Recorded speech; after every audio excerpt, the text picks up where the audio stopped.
Assalamualaikum warahmatullahi wabarakatuh. Perkenalkan, nama saya Melaninda Permatasari dari kelas 25 Manajemen B dengan nomor NPM 2541151. Hari ini saya akan mempresentasikan yaitu ekonomi Islam dalam mata kuliah agama Islam. Yang pertama itu adalah Pengertian ekonomi Islam yaitu adalah ekonomi Islam adalah suatu cabang ilmu pengetahuan yang berupaya untuk memandang, menganalisis, dan akhir menyelesaikan permasalahan ekonomi dengan cara-cara Islam. Cara-cara Islam yang berdasarkan atas ajaran Islam yaitu berlandaskan Al-Quran dan sunnahnya Nabi.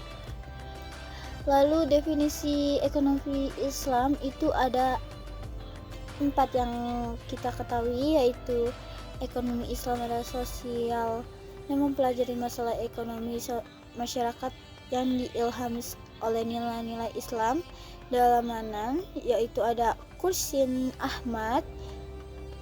Dalam definisinya yaitu adalah suatu upaya untuk sistematik untuk memahami masalah ekonomi dan perilaku masyarakat dalam perspektif Islam. Lalu ada juga Sidik, yaitu ekonomi Islam adalah tanggapan para pemikir muslim atas berbagai tantangan ekonomi. Dalam hal ini berdasarkan pada Al-Quran dan Sunnah di samping alasan pengalaman. Lalu terakhir yaitu adalah ekonomi Islam, suatu ilmu yang penerapan hukum syariah yang melindungi ketidakadilan dalam kaitan dengan upaya pencapaian kesejahteraan manusia dan pelaksanaan ibadah kepada Allah dalam Hasanus Zaman. Setelah itu tujuan ekonomi Islam itu ada banyak ya, yaitu pertama ada meningkatkan ekonomi lebih makmur, lalu menciptakan ekonomi yang adil dan merata.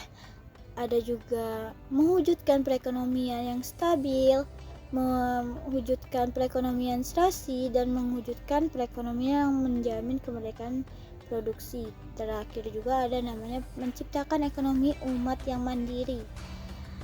Itu adalah tujuan ekonomi Islam. Lalu prinsip atau nilai dasar ekonomi Islam yaitu ada tauhid, keadilan, kenabian, dan ma'ad.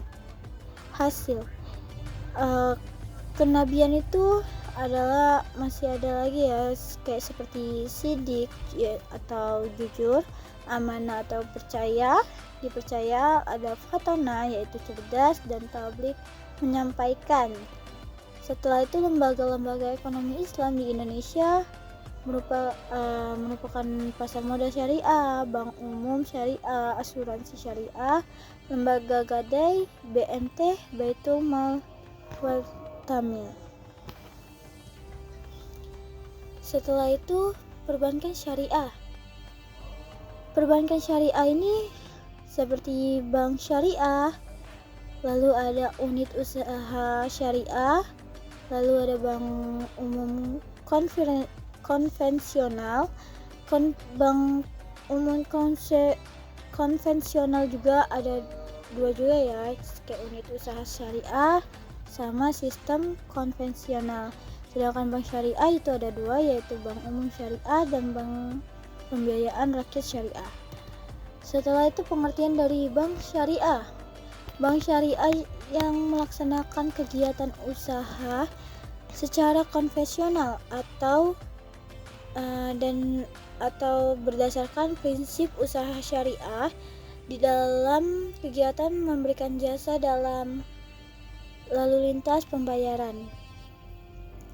Prinsip syariah juga yaitu pasal 1 butiran 13 Undang-Undang Nomor 10 Tahun 1998.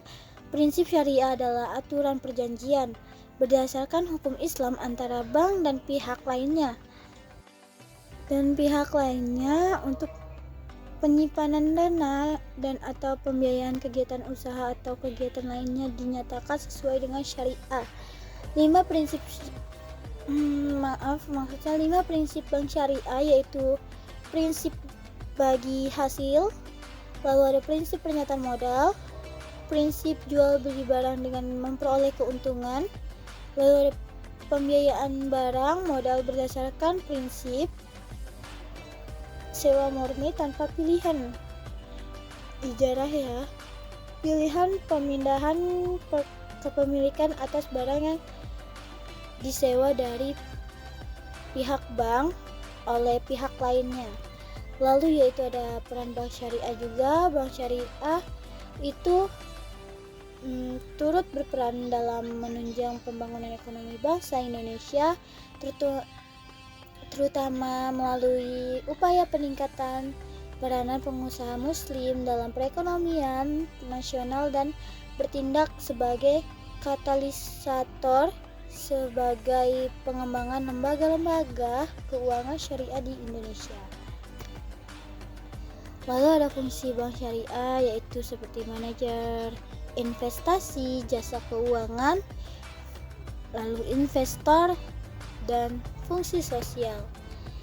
Setelah itu ada kajian terhadap asuransi. Pemahaman terhadap asuransi konvensional adalah haram yang terkandung dalam unsur gharar, maisir, dan riba. Pertama itu unsur gharar. Terdapat pada bentuk akad perikatan yang melandasi penutupan polis akan yang dapat asuransi konvensional dikategorikan sebagai akad tabaduli atau akad pertukaran, yaitu pertukaran pembayaran premi dengan uang.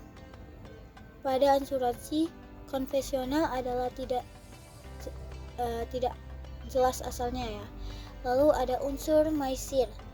Terjadi apabila peserta asuransi pemegang polis membatalkan kontrak pada masa reversing period, ia tidak akan menerima kembali uang yang telah dibayarkan kecuali sebagian kecil, biasanya kurang dari 5%.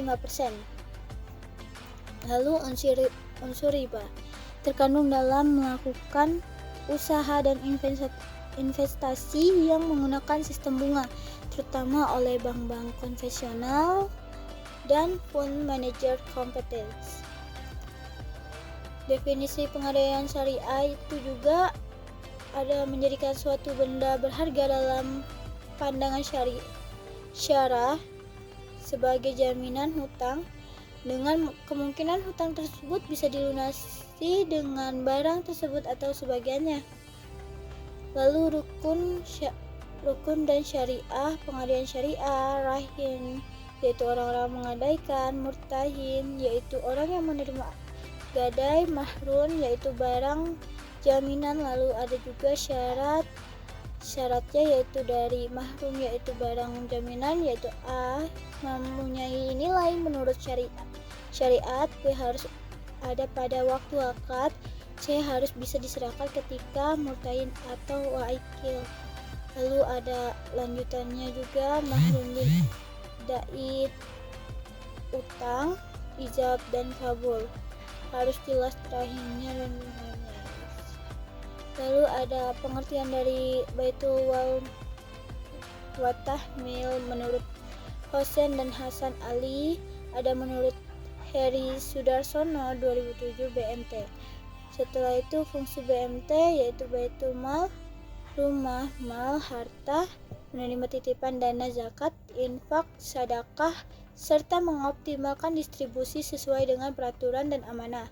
Baitul tamwil juga adalah rumah at-tamwil, pengembangan harta, melakukan kegiatan investasi dalam meningkatkan kualitas ekonomi pengusahaan mikro dan kecil, terutama dengan mendorong kegiatan menabung serta menunjang pembiayaan kegiatan perekonomian. Setelah itu ada dasar hukumnya juga. Dalilnya juga ada dalam Al-Quran surat Al-Baqarah ayat 275 sampai 280. Lalu konsep dasar pasar modal syariah, Al-Quran dan Sunnah, ibadah dan muamalah, serta prinsip pasar modal syariah juga. Itu Itulah yang bisa saya sampaikan. Saya akhiri. Wassalamualaikum warahmatullahi wabarakatuh. Terima kasih. Sampai jumpa lagi.